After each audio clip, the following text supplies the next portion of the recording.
Hi everyone, this is Megan. So we're just going to get ready to start here. So thanks so much everyone for joining us today for the KT Canada seminar series. We're very happy to have with us Dr. Anita Kothari and Kurt Tulsieram from the University of Western Ontario in London. So please, just a reminder about the Q&A. So once the presentation has concluded, it'll be about 40 to 45 minutes.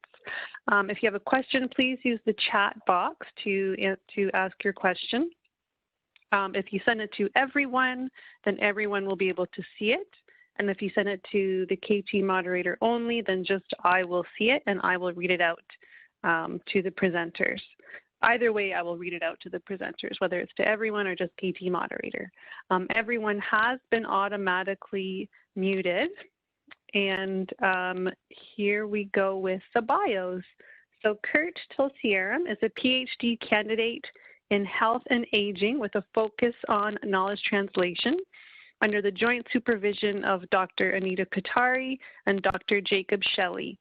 He is analyzing the knowledge translation strategies of national cancer risk behavior research projects to improve alignment among stakeholders across Canada.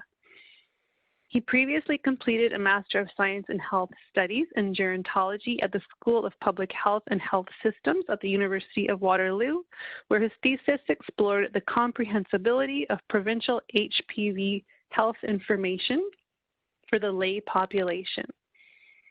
Dr. Anita Kothari is an associate professor at the University of Western Ontario School of Health Studies. Her research focuses on understanding how to best support the use of research and knowledge in healthcare decision-making. Within this domain, she concentrates on integrated knowledge translation, i.e. research co-production, particularly in public health systems and services. Anita's academic background involved training in health research methodology, population health, and health policy and services. She is a member of the College of the Royal Society of Canada. So Anita and Kurt, thank you so much for being here today, and please go ahead. Thank you. I am a little bit slower on WebEx, so please bear with me. And we had a bit of a panic this morning because power went out in my house, in my neighborhood actually, and we had to figure out what to do now. Ran into university, so I think we're calmed down now. Okay, so I'm assuming that everyone can see this. Thank you for joining us. As I said, my name is Anita Kothari and I'm in the Faculty of Health Sciences at Western. So Anita, just if I could just say, can you just make sure you kind of speak up a little bit, because we can hear you, but if you speak quieter, then it's a little bit more difficult. Okay, thank you. Thanks. Kurt? Yeah. Hi, my name is Kurt Tulsieram, as Megan mentioned, and I'm a PhD candidate in health and rehabilitation sciences at Western, and I'm working under Dr. Kothari. So today, the learning objectives that we hope that the audience takes away is to learn about the potential of IKT and networks as a knowledge translation strategy, and to understand the process of integrated knowledge translation in a network using two case examples, one from Dr. Kothari's study and one from my own. And if you're familiar with integrated knowledge translation, we'll also be reassessing the potential of IKT and networks as a strategy based off of our examples.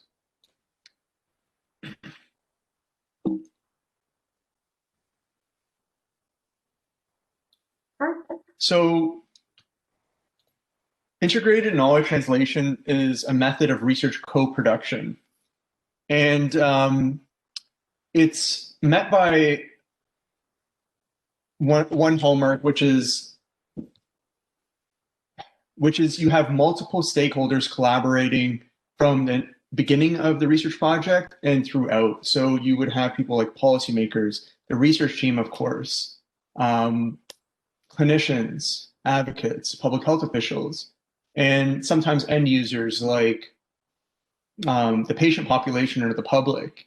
And what's another hallmark of this process is that there's consistent collaboration throughout research projects. So in the formulation stage, production stage, and the extension stage. And what this really helps with is getting the user context in the research questions, so it's more applicable to them in the end. So some of the advantages that I've mentioned before are IKT allows for a unique and informed perspective on the research designs for applied research. So you're getting, since it's a diversity of stakeholders that are having input on the research, you're also having a diversity of perspectives. So it also enhances the relevance of research questions and thereby increases the uptake of the findings. By having the end users and the key users embedded in the very beginning, you're ensuring that the research is meeting their needs. And you're helping researchers identify practice-based questions and data that are context relevant. By having the key users involved, you're understanding where the research would potentially be applied.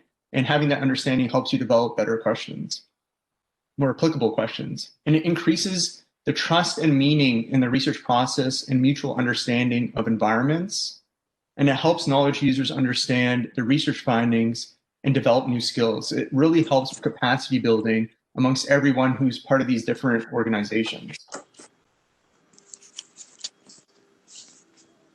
So when we're talking about networks, what do we mean exactly? Well, what we're talking about in this presentation are those networks that are often called research networks or knowledge networks in the literature.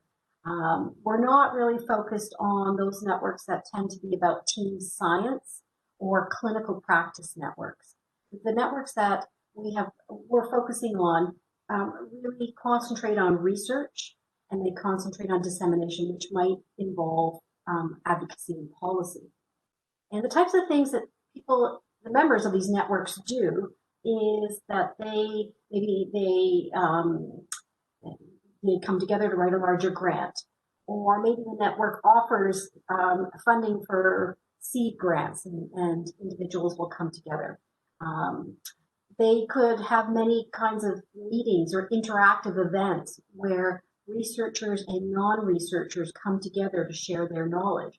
These networks are made up of researchers who come from multiple disciplines, trainees, knowledge users across geographical areas. And usually in the literature, these kind of networks are studied predominantly in two ways. One way is through social network analysis. And social network analysis and associated theories are really interested in how do relationships in social structures influence research use.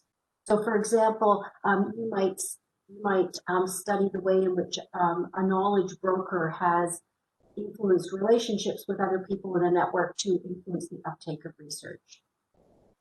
The second major way that networks are studied in the literature is through a mixed methods approach. So a qualitative and a quantitative approach that typically involves semi-structured interviews with network members, and then some kind of quantification of outputs and maybe their impact. And so the mixed methods approach is basically what Kurt and I had used when we were studying our individual networks or our two individual cases.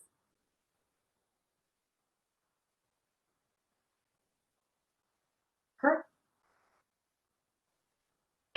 Yeah, so to bring the focus back in, the purpose of this presentation is to gain an understanding of an integrated knowledge translation strategy in a network, and as a facilitator of that network, using two case studies and a theory. So we decided to do that by looking at the commonalities across our cases. So the first case is Anita's study looking at the domestic violence prevention network, and mine is, and the second is my study looking at the Canadian Student Tobacco, Alcohol, and Drug Survey. both share commonalities as they're both funded national networks. Both included researchers, practitioners, community organizations / advocates, and policymakers, and both took an integrated knowledge translation approach. And to kind of do a cross-case comparison of both of our IKT approaches, we borrowed from Cameron et al.'s realist strategy, where she identified particular knowledge translation strategies that could be used to do the cross-case analysis between our two cases. So we're going to very quickly individually present our two cases, but where we want to spend more time on is our cross-case analysis using the theories. The Cameron et al. Article, it was a realist review, and it produced theories that we can then use in this work, or which we used in this work. So I was involved with the Domestic Violence Prevention Network. That's a pseudonym. It was a 5-year funded strategy to develop guidance and curricula for health and social services professionals. It's funded by PAC, the Public Health Agency of Canada. And the purpose was to recognize and respond safely to family violence. And so what did this particular network do? Well, we did an environmental scan of what was out there already. We did multiple systematic reviews. And then we came together and developed a competency framework for recognizing and responding to domestic violence. And from that framework, then we were able to generate guidelines as well as curriculum. And so how did we do this? So this network used an integrated knowledge translation approach. And we worked with 22 national organizations, and we asked them constantly, we worked with them constantly to make sure that our knowledge products were relevant and that they were usable. So I did study this 5-year case study, this 5-year project. And in terms of my individual findings, there were successes. The members did see their work as very important. We produced over 60 secondary knowledge products. And in terms of more of the quantitative findings, we did find that, in fact, our delegates were very strongly engaged over the 4 years. It was too early to measure impact or long-term benefits, but there were anticipated benefits that, in fact, this work would reduce stigma, would increase trust, and enhance collaborations in the sector. Kurt? So Health Canada's Canadian Student Tobacco, Alcohol, and Drug Survey is a biennial school-based survey of a provincially and nationally generalizable sample of students in grades 6 through 12. CSTADS is funded by Health Canada since 1994 and was implemented by Propel at the University of Waterloo. CSTADS provides important evidence for Health Canada and its partners and stakeholders, as well as the Canadian public, to help produce timely and reliable data on tobacco, alcohol, and drug use among Canadian students. Understanding these trends is essential to the development and surveillance of policies and programs, including the regulation of tobacco products and illicit drugs aimed at reducing substance use by this population. So CSTADS is a quite extensive network, but if you pay attention to the blocks in the green here, these were the central and direct collaborating partners. So you had Health Canada, who would bring in the policy lens into the questions. You'd have researchers from the University of Waterloo who were providing their academic expertise. Also the research scientists at Propel as well. And then in addition to that, to execute the project, there was 10 provincial co-PIs who hold positions at various universities that the project would be run out of each respective province. So in addition to that, so there was collaboration amongst this group throughout the entire research project, from the start to the finish. But in addition to that, if you look at the Canadian Cancer Society, they also had somewhat of an indirect impact on the research questions, as well as they PI of the project was funded by CCS. So he played a direct like knowledge broker role, where he would basically bring the concerns of that community into the research process as well.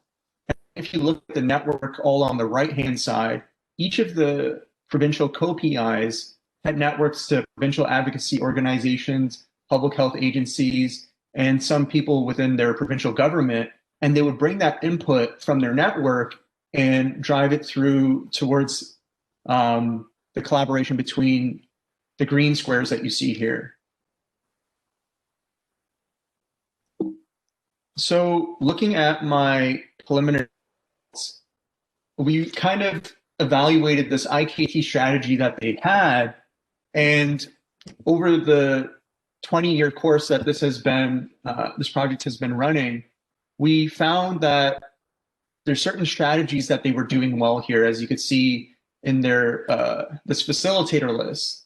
But there was also some of these strategies that they weren't doing so well. And what we wanted to do was, since this is a project that's basically renewed every 2 years, having to for the collaborative team, because they could see what they need to improve on year after year. So for example, we might look at number 4, engaging potential key users and interpreting the produced knowledge. So that was a concern by a lot of the PIs and co-investigators, that they're not having enough time to do that. And making that time would be essential going forward. And looking at timing and relevance, so for example, looking at policy windows that advocates might have, making sure that point is being brought up at the beginning when the research formulation for the next wave of the project starts would also help. But we discussed these strategies more in a comparison during our cross case. So just, oh yeah. So just to remind us of what the overall presentation is about, is really to understand how IKT can be working in a network or facilitating the network, and as a way to do that with a bit of with some robustness, we did use case studies, 2 case studies, the ones that we just presented, and we also used theory. And we had the reference at the beginning of the slide. And there's actually 5 theories as part of the realist review. So people who are watching this may or may not be familiar with realist reviews. I'm not going to explain that whole approach, but just to say that when you do a realist review type of review of the literature, you end up with theories. And the theories are described in what are called CMO configurations. The theories are described in terms of context, mechanism, and outcome. And that's what we're going to be using, and that's what we use to analyze our 2 cases. You can think of CMOs, context, mechanism, and outcome. You can think of them as hypotheses, and that might help as you watch the next few slides.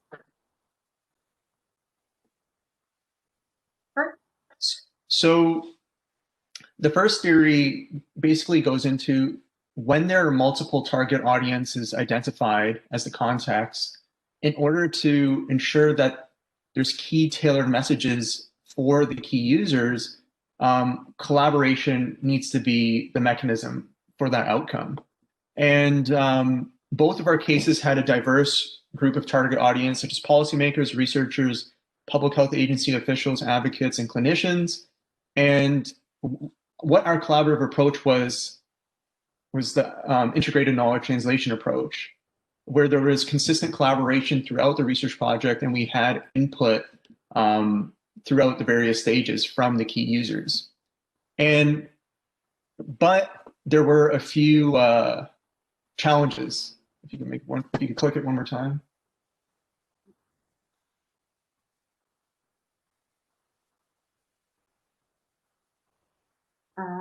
Sorry, the challenges aren't popping up. That's okay. So the challenges that we faced were there's turnover consistently with some of our research organizations, such as it might be on the researcher side or it might be on the key user side. And there was no succession document to bring new individuals who came onto the project up to speed. That kind of slowed the process down. And then plus there was a lack of resources for knowledge translation and exchange. And researchers really wanted to tailor the messages or get data analyzed to meet the needs of the key users, but they found that that part was lacking.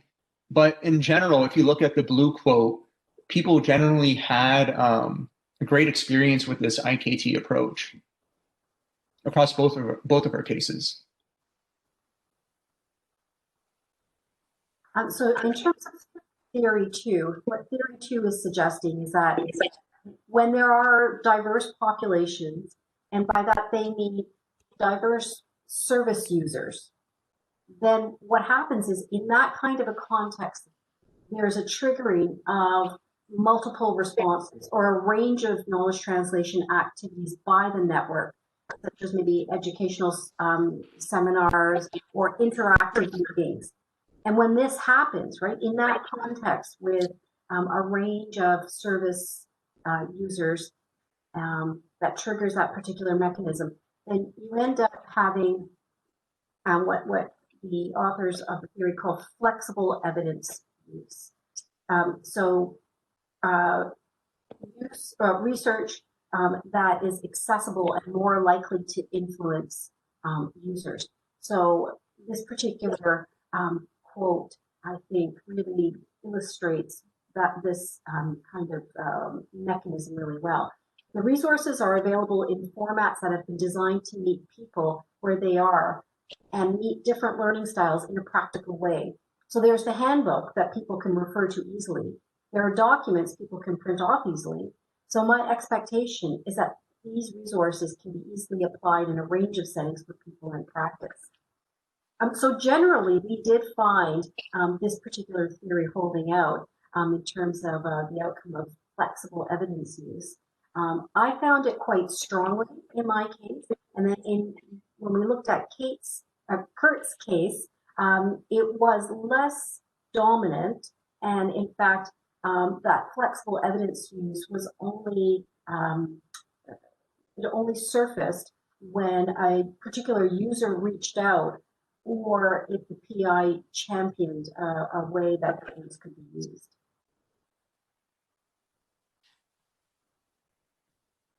So theory three explains that when there's multi-directional knowledge exchange, in order to foster the outcome that you want, strong partnerships within your IKT network, there needs to be a common language to have the outcome that you want.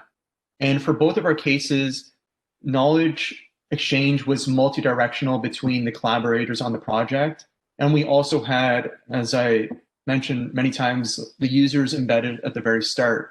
And in order to ensure that there weren't any barriers to understanding, both of our projects ensured that there was common language established at these collaborative meetings. And that really helped streamline things throughout each of the future collaborative meetings that happened throughout the entire research process. But this was important to improve partnerships amongst a diverse group of collaborators. But if you look at the blue case here, it wasn't all sunshine and rainbows. If you look at this quote, there were these quite rigorous debates, but they were totally respectful. There was no blood on the floor, and people really listened. If they disagreed, they'd say, well, I'm not sure about that, or this is the way I see it, which is great. And this is illustrated in my case a little bit, takes it a step further, where we had a bit of a partnership in equity, where there was a power differential between the funder and the other collaborators. So where even though everyone's input was valued, there were many instances where the academic expert opinion to improve the research agenda was felt to be disregarded, as it didn't fit the needs of the funder, but it kind of led to a delay in critical population health data from being collected.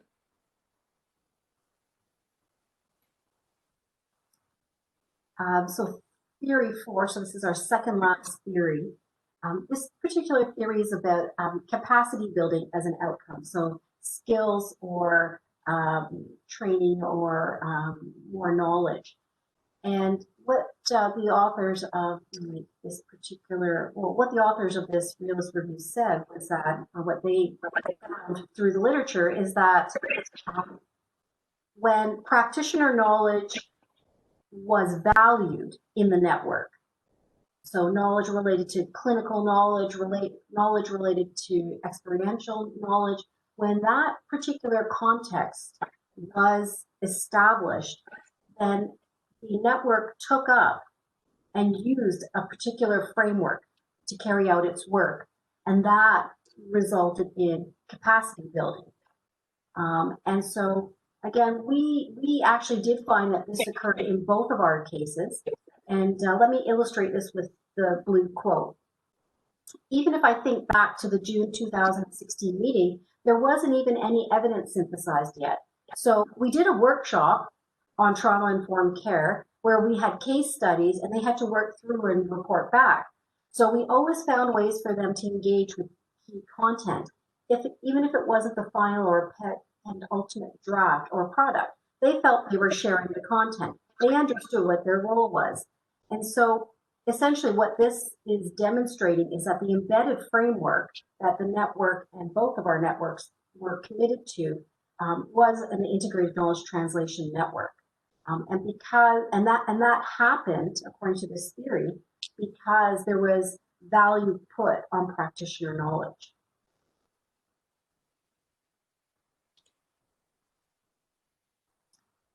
The last theory that we use to compare our two cases is probably the most straightforward theory to understand, but really it speaks to resources. And this particular theory suggests that when you have a context when there are resources available, that could be funding, that could be let's say administrative support, all sorts of things in terms of resources, then that triggers dedicated leadership, which then results in research utilization or the use of the evidence. And so I'll read the quote here. I think leadership has to take some real credit. We moved fairly quickly from producing a whole bunch of mini textbooks and thinking we had done our job to a greater sense of how do we engage the various professions and work through the differences? How do we become more than the sum of our parts? The leadership really helped with this crucial aspect and brought it all together. And what was really interesting is that this is where our cases diverged. In my case, there was 5 years of funding established right from the very beginning, and we then did see this theory play out. Kurt, do you want to explain your situation? Yeah. So for my context here with CSTADS, the resources specifically for knowledge translation kind of varied from year to year. So there would be times when there was enough funds to do extra knowledge translation activities and work with key users to create briefs or briefs that would cater towards their specific needs at the very end. But sometimes the funding wasn't there. But in addition to that, another of the challenges were the leadership style kind of changed over time. So I've interviewed maybe almost 40 individuals at CSTADS who were part of the project, and some of them were part of the project since the very beginning.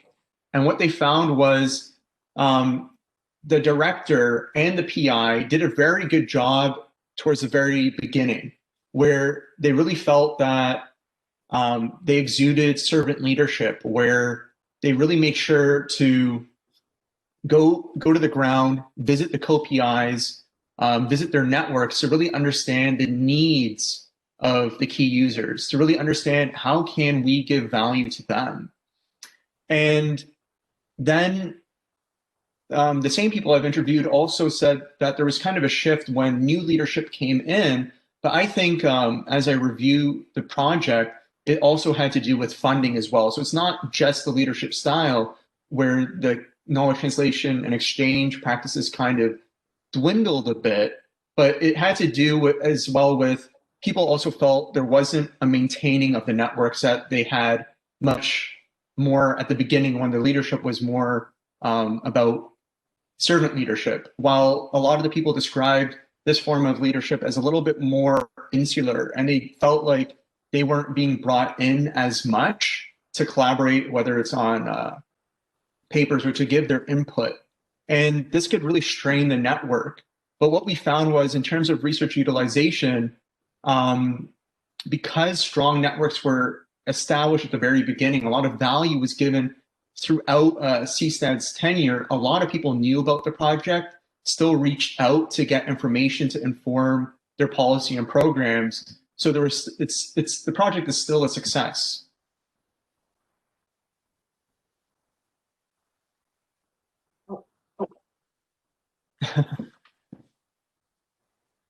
So I'm again looking back and thinking about the potential of IKT and networks, because networks could operate in a different way.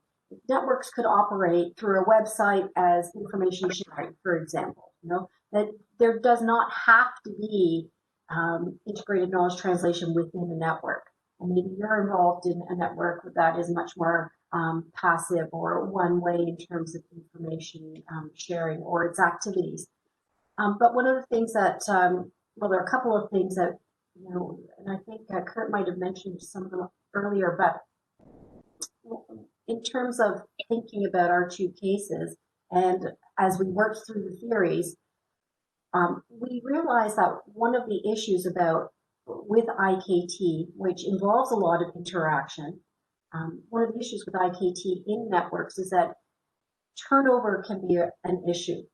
So if you have a passive network, it might not mean so much if organizational delegates come and go. But when you have a network that is fully committed to an IKT process, when network members turn over, which happens over the years, it's a certainty, turnover of network members happen, that can actually prevent some of the full engagement that happens by the new delegates, especially if there's no plan in place for the new person to understand what had happened before and what was learned before and what's going to happen in the future. So we both experienced that in our networks, in that engagement was stalled. Engagement was not at its full potential because of network turnover. So this seems to us a problem that can be overcome. Like there can be sort of succession planning, or there can be orientation documents or orientation phone calls or Zooms, or so it seemed like a problem that just needed some attention to make sure that in fact IKT could happen successfully over time in a network. But the second thing that came out of our analysis using the theory is that we found that there was so much good emphasis on the IKT process within the network that there wasn't enough dedicated attention and resources to knowledge translation to external stakeholders outside of the network. And that kind of fell short. And our participants told us that as well, is that, and this is I think a great quote: "I'm at a bit of a loss. The question is looking at how we share these resources, but I just don't know what that looks like right now at all."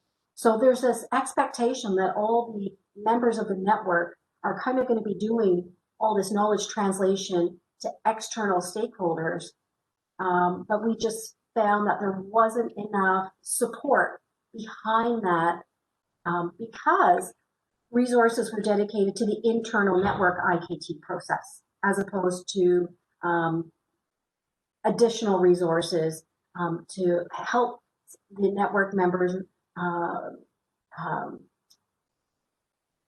I guess, communicate and be champions of the resource to external individuals. So that is where we're at. That's where we're leaving it in terms of reassessing the potential of IKT. We want to take up any questions that you might have. I can't see the chat function at this point. I'm not sure. Megan, if you can moderate the chat part of it. Yes, I will let you know any questions that come in. Okay. So thank you. That was great.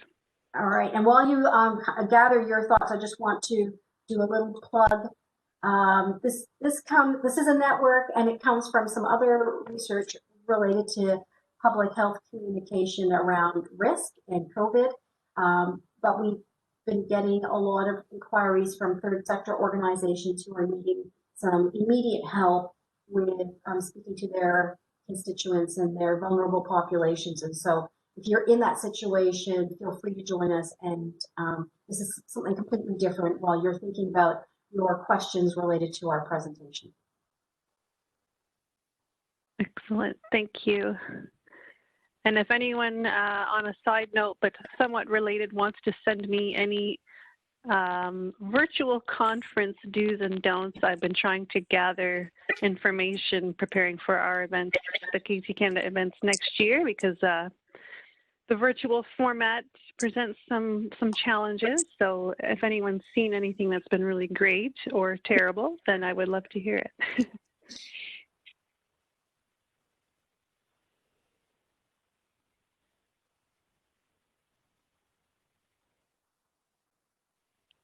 Okay, so we have our first question, two questions, but I'll start with the first one. So could you comment on the specificity of doing IKT with networks versus doing IKT with one or two partners? Mm-hmm. So the specificity of the actual process? Should I stop sharing my screen? Then maybe I can see the person who... Sure, yeah. Okay. So this is from Florence.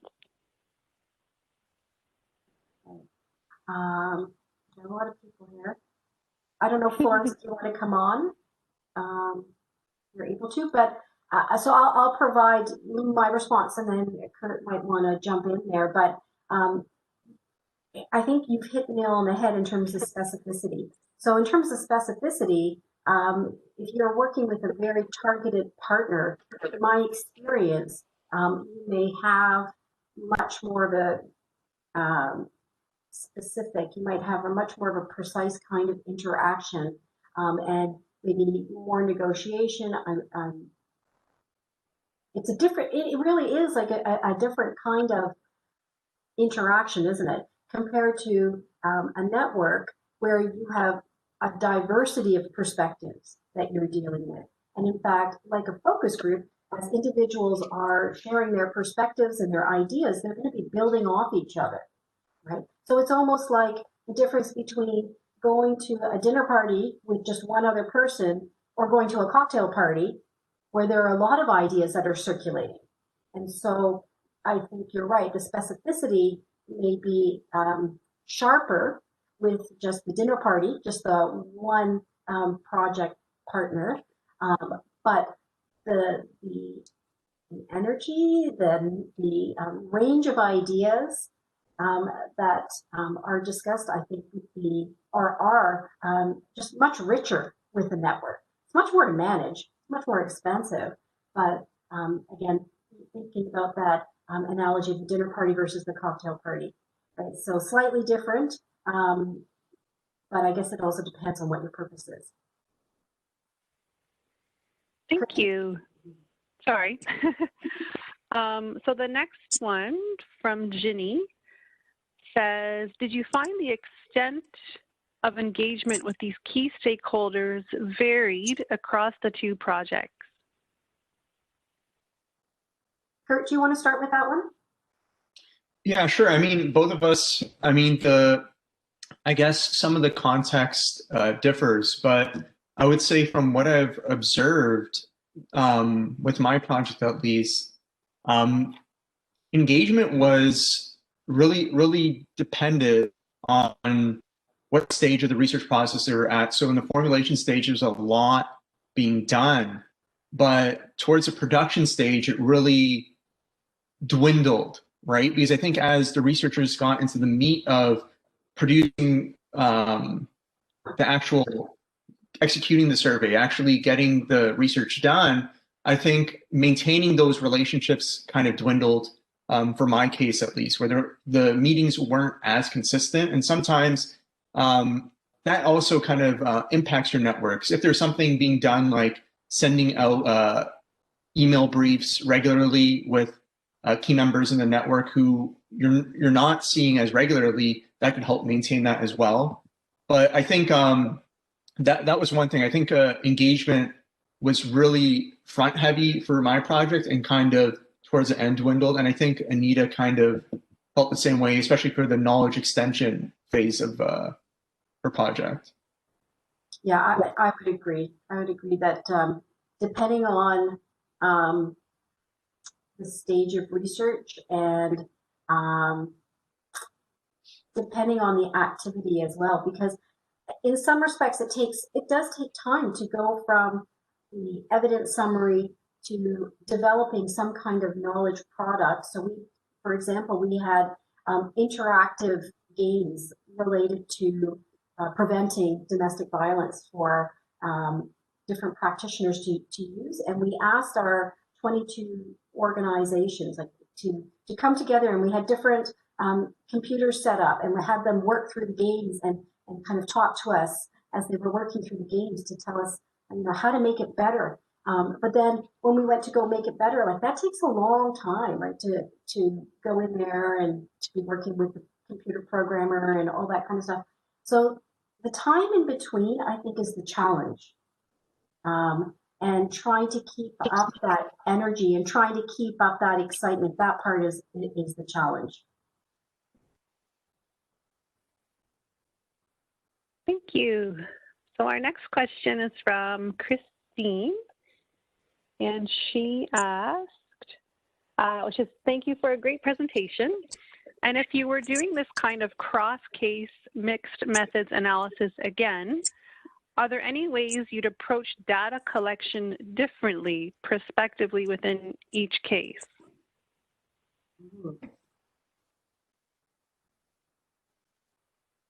So I'm going to jump in here. So one of the things I've been actually grappling with this as a methodological question quite a bit, and this came out of not so much this work. I think sort of an accumulation of experiences. And I see Anne Samard is on the line, and also comes up with some of the work that I've done with her. And it's, if you're doing something prospectively, then you're getting people's opinions, reactions, their data in a pretty quick way, in a way that minimizes recall bias, right? Because you're doing it as the project is going on, and it's really exciting. They can remember everything because maybe they just had the meeting a week ago, and you're asking them about the meeting and how that interaction went, and it's pretty fresh. And it's pretty detailed compared to if, let's say, 6 months after a project wound down, and then you're trying to get them to remember what was the atmosphere like in a room, that might be subject to more recall bias. But the challenge with that, and so I don't have a definitive answer, but the challenge that I've just learned over the last few years is that those participants who are not only your research participants, but they're also network participants, they're doing work, right? They're doing network work. And so there's a bit of participant fatigue that you have to deal with, because not only are you bombarding them or asking them to participate in your research and participate in a focus group or an interview, but they're also having to put aside time to get whatever work done that they committed to do, so that the network's work moves forward. And so in that, thinking about that, then you wonder, well, should I actually approach these participants 6 months later when the network's work has been finished? And but I suspect that your data isn't going to be as rich, and then again open to more recall bias. Kurt, do you have anything to add there? Yeah, I feel like you covered everything. I can't really think of a way where I could eliminate recall bias in my study. Because what happened was the project, a lot of the members who were involved in Propel, the institution didn't receive funding again. So they were split across the country, or had new jobs and things like that. So I had to, at one point I had an opportunity to do it while they're still doing the research. But I thought like the advantage of this at least is since they no longer work there, they were a little bit more candid. So they didn't hold back any punches. So that part was kind of cool. Thanks for the question. All right, thank you. So our next question is from Amina. She says, thanks a lot for the informative presentation. And can you please elaborate on the methods used to evaluate the two networks? On the methods used? Yeah. Yeah, because you're right. We didn't really talk about that very much because we were kind of focused on the theory, right? So there's not an established method per se. One way to think about it is if you, like I can't, so what I'm trying to say is I can't point you to a textbook or anything like that. But if you think about the Realist Review, which produces theories, and think about just how do you use theory, right? That was our starting point because we wanted to make this cross-case analysis stronger than just handing you maybe a list of common facilitators and barriers. We really wanted to try to make it stronger, more robust, and more interesting. And so if you think about any kind of theory that you might pick up, right? If you might think of Rogers diffusion theory, I think most people have heard of that theory. And if you were going to use that theory in your own analysis of any kind of study, you would use the theory to guide your analysis. So in that way, we used the 5 theories that came from the Realist Review, and it focused what we looked at in our data. So we didn't combine data sets, we didn't do that, but we used those theories to really focus and guide what we looked at in our individual data sets. So there are still a lot in our data set that in our individual data sets that we have not mentioned, but the purpose was to do the cross-case analysis, and the theory guided us to certain 5 particular areas, but we felt that allowed us to do a kind of an analysis that provided some intricacies in terms of how the IKT was happening.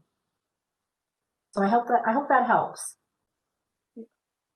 I'm just thinking too, maybe this person also meant about like the individual methods for each of our cases, but I wasn't quite sure like about the methodology we executed for each of our cases. I don't know if that was the question.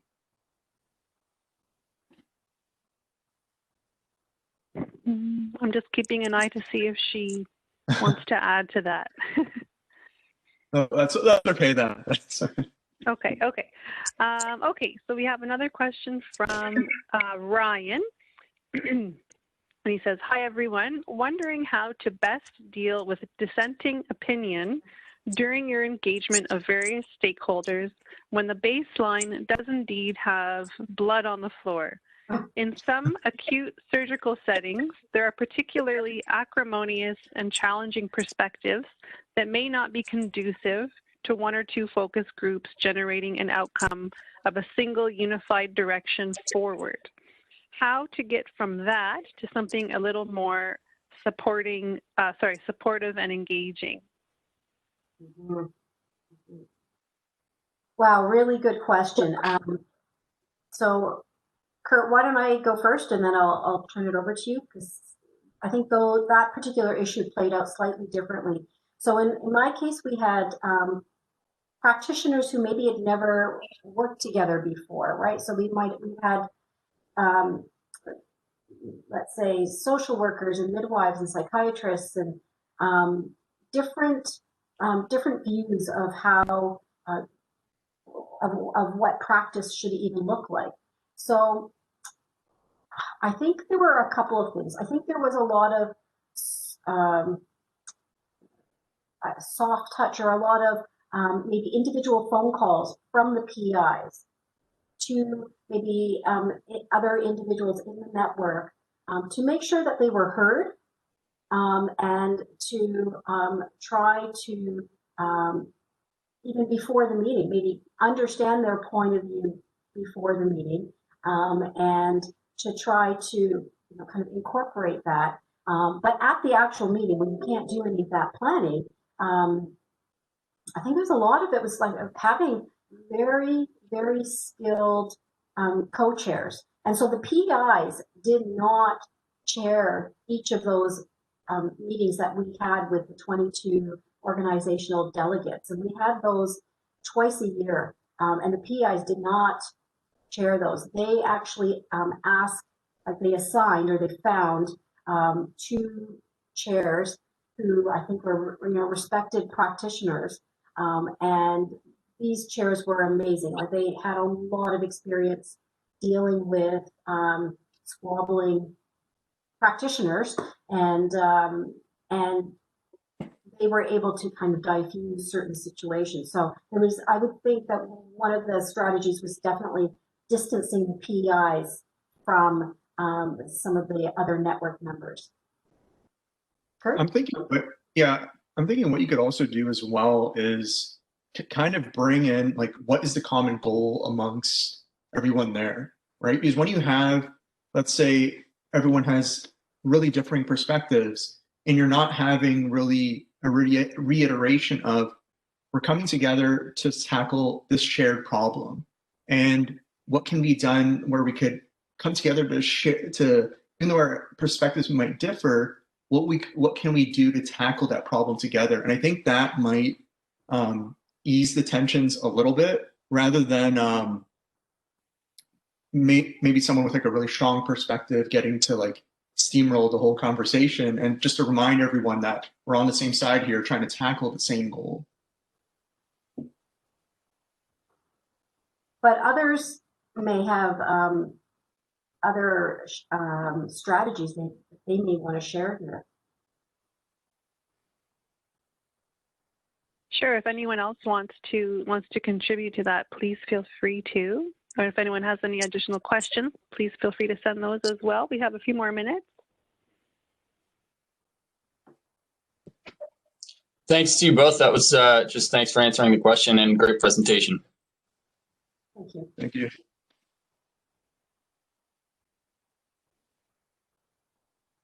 We can wait maybe another minute and see if anyone has any more burning questions they want to put out there, or comments.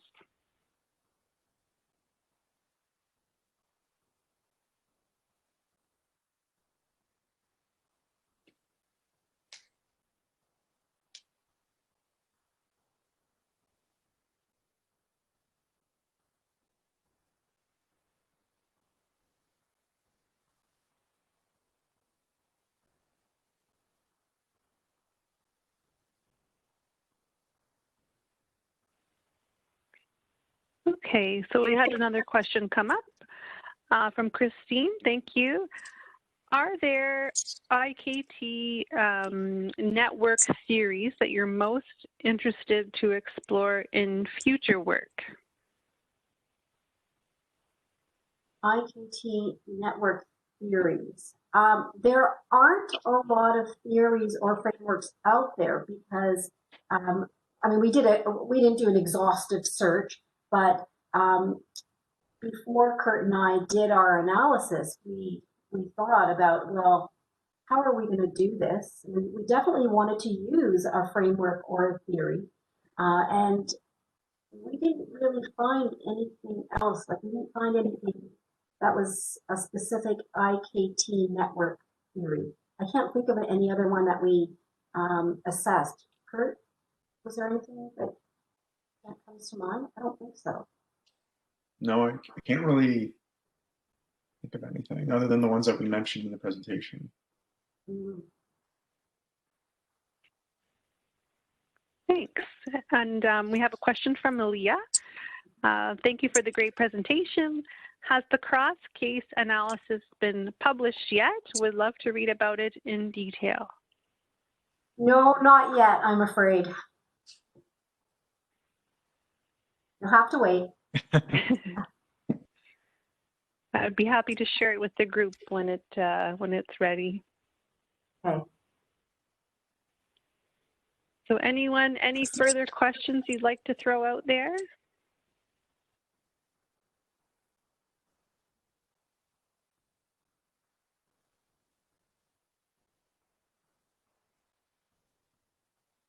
I just want to say thank you to everyone for taking your lunchtime and attending the presentation. Yeah, it's a lot more people than I thought. It was a little nerve-wracking at first. I was like, oh shoot, 50 people. Yeah. Yes, you're very popular. Can I ask one more question before we adjourn? Yeah. Yes, and then we have one from the group as well. So please go ahead. Oh, wonderful. Thank you. I just I jotted down your development and focus on realist generation of theory, and that just I'm interested about that, particularly when you're saying moving that beyond sort of the basic list of barriers and facilitators, because there's hosts of papers on whatever you're looking at where it's just sort of this list of what not to do, how do we support it. So can you maybe speak or elucidate a little bit on why it would make sense to house subsequent research or any subsequent analyses that you do under this umbrella of theory development that you guys did beyond maybe just stopping at a barrier facilitator piece? Thanks. So I wouldn't claim that we developed the theory. I would claim that we used the theory to examine our cases. Yeah. Okay, thank you. Yeah. But I would say if you needed to evaluate as well, I would say that I'm not an expert in the realist approach, but I still like there's value in evaluating like the network itself and understanding which knowledge translation strategies or what strategies that were implemented to, let's say, bridge the worlds between two organizations. What were some of the barriers there? Because I feel like if you don't know exactly what the issues are, it's hard to fix it for future iterations of the project, right? So having someone go in there, interview some of the members and understand their views on the barriers by like triangulating these different perspectives can help in improving it for the future, at least. Okay, so we have, I think we have time for one more question here, question/comment. So Heather says, regarding dissenting opinions, I agree that making sure everyone's opinion being heard is helpful. I'm wondering if the Delphi methodology would also be helpful, where you can set a consensus percentage and not be swayed by outlier opinions. Certainly, that would be a one way to approach it. And that's part of working with a team, right? Part of that, what I call team infrastructure, is deciding how our decisions going to be made. Is it vote counting? Is it consensus? Are we going to fight to the death? You know, so I think that's just part of making the decision about how you're going to work together. Yeah, and for my project too, what we did was we had the interviews, but then there's going to be focus groups as well. So I understand that's when sometimes the strongest opinion kind of takes over, but the way we kind of got around that would be when you have someone who, say the focus group goes with the dominating opinion and says, yes, this is exactly what it is, but if not everyone exactly agrees with that, then we still keep the other opinions as well. So it's not like this is our overall conclusion. We also keep the others in mind as well when we're reporting the data. Because we're able to also compare from the individual interviews to the focus group and not just the focus group alone. Perfect. Thank you so much. So that brings us almost to our end point of 1 o'clock Eastern. So thank you so much, Anita and Kurt, for a great presentation. Lots of great questions, and thank you. I'll be sending around the evaluation to everyone, so please take a couple minutes to complete that for us. And our next webinar will be Thursday, December 10th with Tisney and Giancarlo on the topic of digital health behavior change. So thank you once again. Thank you to everyone who joined us today, and thank you especially to Kurt and Anita for a great presentation. Thank you so much. Thanks, everyone. Have a good afternoon. Thanks. Bye-bye.